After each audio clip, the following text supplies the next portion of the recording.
Ready to rock? All right, we are now live. All right. Hey, everybody, this is Noah at CCS, and I have the wonderful Cindy Robinson right here. Hi, everybody. And, Hi, everybody. yeah, and we also have Scott Dreier here.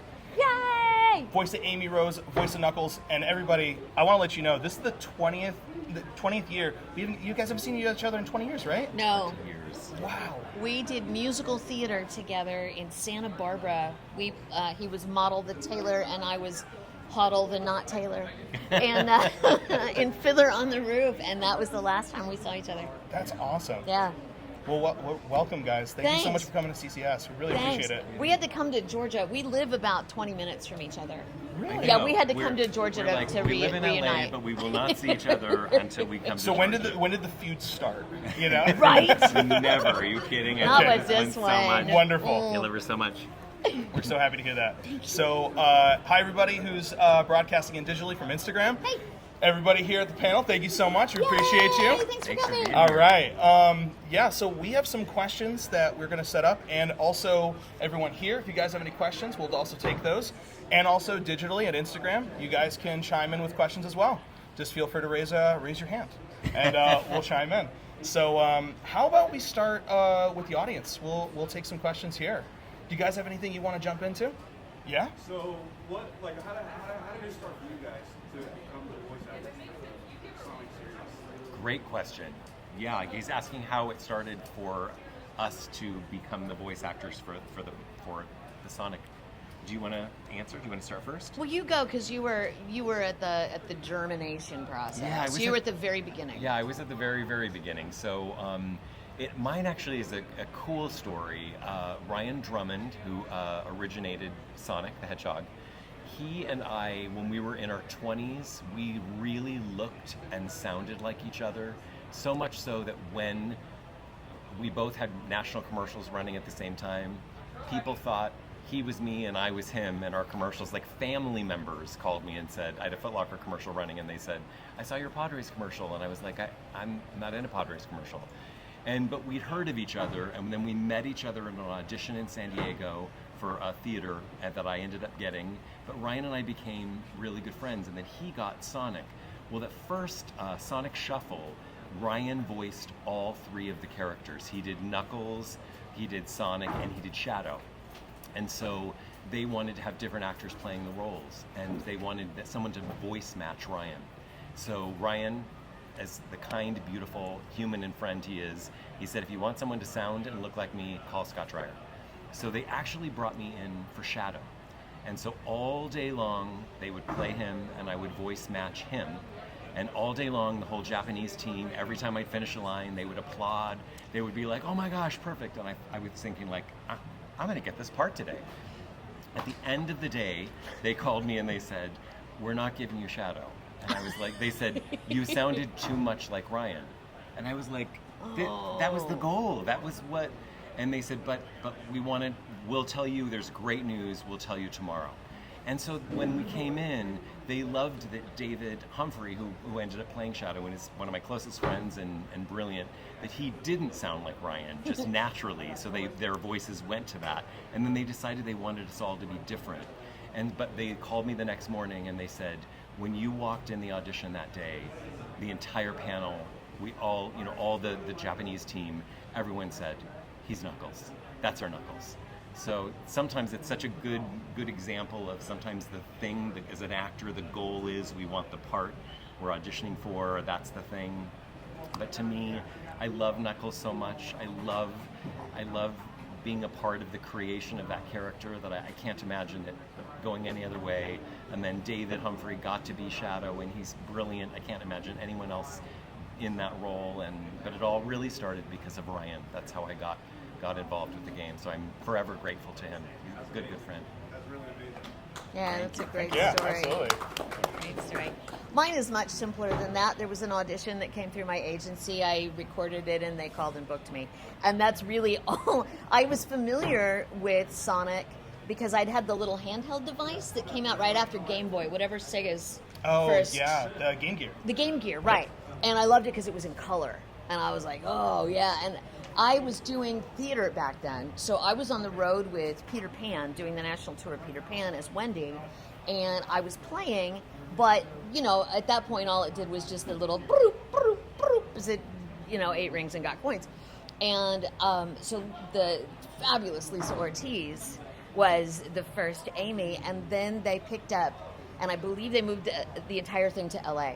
And when they came to LA, I did the audition and I got it. And she's kind of been in this terrific work in progress thing ever since then. I'm the longest running Amy at this point. And then we did the Boom stuff, which was, I loved Boom.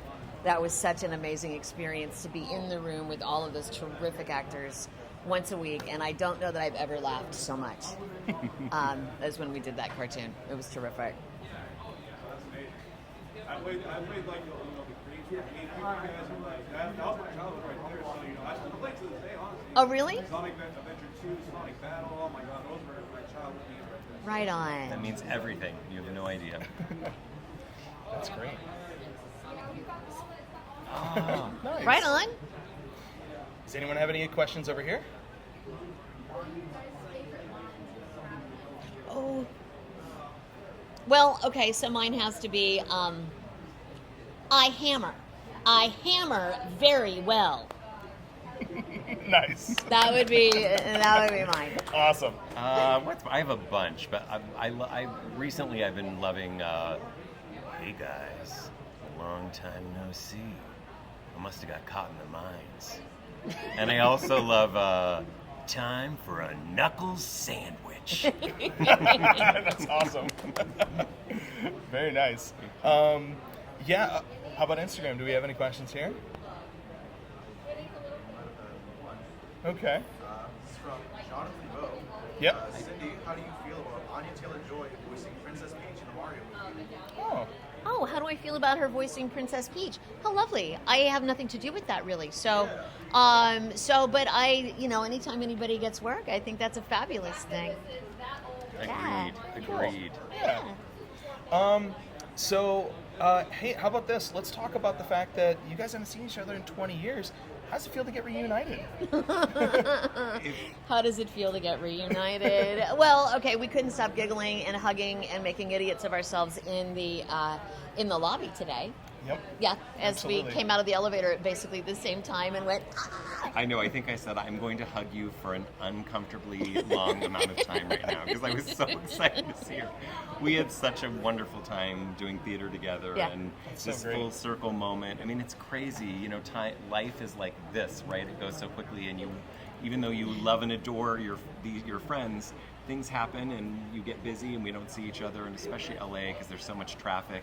That sometimes can be the reason, like, oh my gosh, I don't have time to go over the hill or whatever. But we are so happy for this moment, which is just going to continue into us hanging out more all the time. So I'm excited about that. That's awesome to hear. I am so happy to hear that. And I'm so happy that we could actually facilitate this opportunity, too. I know. You did. You want to know something really strange? I also have another friend in Stone Mountain shooting a film right now that I Really? have not seen in 5 years. Okay. And I'm like, are you here? And he's like, I sure am. Now, it's not going to work out because his Sure. shooting schedule and this and stuff. But, Well, but yeah. all I'm hearing from there is there's another excuse for you to come back to CCS. Okay. So, you know what I mean? Like, you just got to come back. Right on. Very cool. Right on. Let's talk about, main projects, as your characters for Knuckles and Amy. Is there, a specific game or a moment in a show? Is there anything where it's, not necessarily a line, but it's, something that really resonated you with that character? Do you want to go? Sure. Yeah. Yes. Yeah, there is. So during the Sonic Boom process, they actually, there were a couple of things. First of all, I wrote one of the episodes. I wrote Give Bees a Chance. They came to me and said, do you have any ideas for your character? And they let me pitch, and they said, yep, you can write it. So Bill Freiberger, our lead writer, Alan Denton and Greg Hahn coached me through all of that. They were fantastic, and that was a really terrific experience. And then they came to me at one point, and they had gone on my Facebook page, and I had a dog, and her name was Gertie. and Gertie had passed away, but she had this amazing picture on there, and Bill said, can we take this? And he wrote an episode around Gertie in the episode called Fuzzy Puppy Buddies, and it was about my dog. And Gertie, she turns out to be a little piece, and it turns out that she saves the day. So That's sweet. I know. That's awesome. They were there with us. They got to know us. They wrote for us in that show. And then, of course, I just love where they've gone now with Frontiers, with letting her be. They really let Amy range out, I think, from where she started to, to being a little girl power thing. And I hear so many young girls come up and go, Amy is my favorite, because she feels powerful to them, and I love that. And now she's kind of aged up and just matured a little bit, and so I really love the trajectory that they've allowed that character to go on. Definitely. Yeah. You can absolutely feel it. Yeah. It's been great. Yeah, thank you. Of course. What about you, Kanaka? Gosh, I totally agree. I mean, because we were kind of starting the art form of the games, like when I started.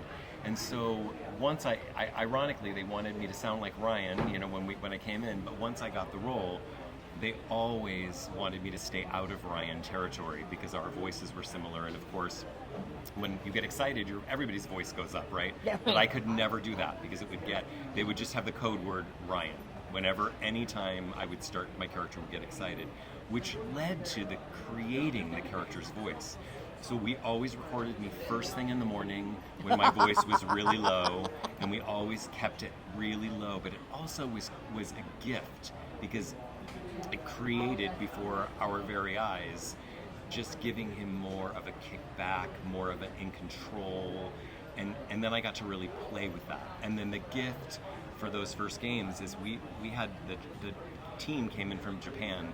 They were there for every single word out of our mouths. They were part of it, and so it was thrilling. I knew, even though we were at the beginning, I knew it was something so special. Every hair on my arm would stand up in the booth. The Japanese team always wanted you to really animate, so there was never any just standing and doing lines. Everything was very physical.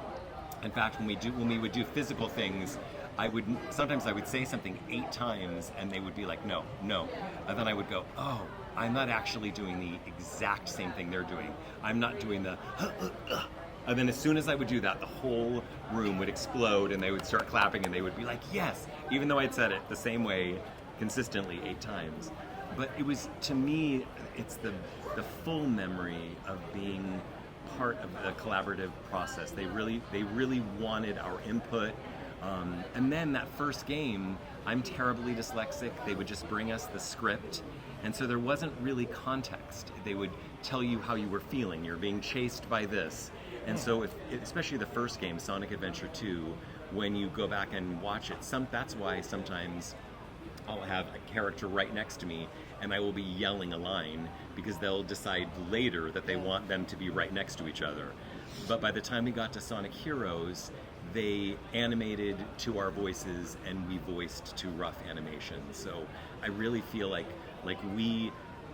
I grew and we all grew together, and it was magical. It was never not magical. Wow. Yeah. That's awesome. And even seeing the process of how they refined making the game, that must have been really, really mesmerizing too, because you're building something with the character, but also you're watching the game be built at the same time too. That's awesome. But so that's why when it's like children, people say what's your favorite, and it's like, well, yeah, Sonic right. Adventure 2 was so special because it was the beginning. It felt like this indie thing we were doing. Yeah. But then Sonic Heroes is so magical because it had advanced and we got to play even more and deeper and more layered. So, but I love all the games for sure. That's great. That's awesome to hear. I have one bonus fun question I think we have time for. So we're at a Sega pitch meeting, okay? And anything you guys pitch gets greenlit. Doesn't matter. Could be anything Sonic. Could be merchandise related, game related, cartoon related, whatever. What would be your idea? Oh. You free ticket, whatever you want. Oh. What would you do? Well, my ego's huge. It would be Perfect. Amy the Hedgehog. It would be the game. Awesome. Amy Nice. the Hedgehog, and Sonic could chase her. How's that? That's what's up. Well, I would say Knuckles would get a series, but that's already happened, That's right? happening. Sure, yeah, that's true. So the thing I would say, because fans ask us all the time, my biggest wish is that it obviously won't happen with this next movie, but with the 4th movie that they're doing, I think, and I'm so grateful to Sega, and I'm so grateful to that Japanese team. I have nothing but positive experiences with all of it. But the one thing I always want to say to them is, you should have every single one of us do a cameo. You have no idea. The fans would lose their minds having the Easter eggs of us in the movies, and that's the only thing I think you're missing. That you're forgetting how beloved these characters are to so many people, just depending on what game you played. But that's my only wish. If I could just pick up the phone and say, hey, don't you think this would be a good idea? I mean, it would just be, then the fans would be like, oh my gosh, that's Cindy. Oh my gosh, it would just, that is my wish. You guys want that, right? Yeah. All right, Sega, you're listening? Yeah? Right on. Let's get it going. Come on, right? And for the little girls out there too, to have a series on the female characters, where they're going out and doing that, because the girls are starting to really play Sonic, and they love it, and they love the female characters, and I think it's such a good time to empower our little girls to go out there and catch their own rings. Absolutely. Agreed. Yeah. Absolutely. Cindy, Scott, thank you so much for joining Thank us. you, We Noah. really appreciate Thank it. you so And much. thank you all so much. Thank you for showing up today. Yes, we for really sure. appreciate it. Awesome. Well, hey, if everyone's interested in getting a chance to have one-on-one meeting with them, 12 to 5 here at Charlie's Collectible Show, make sure to make it. We'd love to see you. Yeah? Right on. Come Yeah. on down and see us. Excited Cool. to see you guys. Yay. Thank you.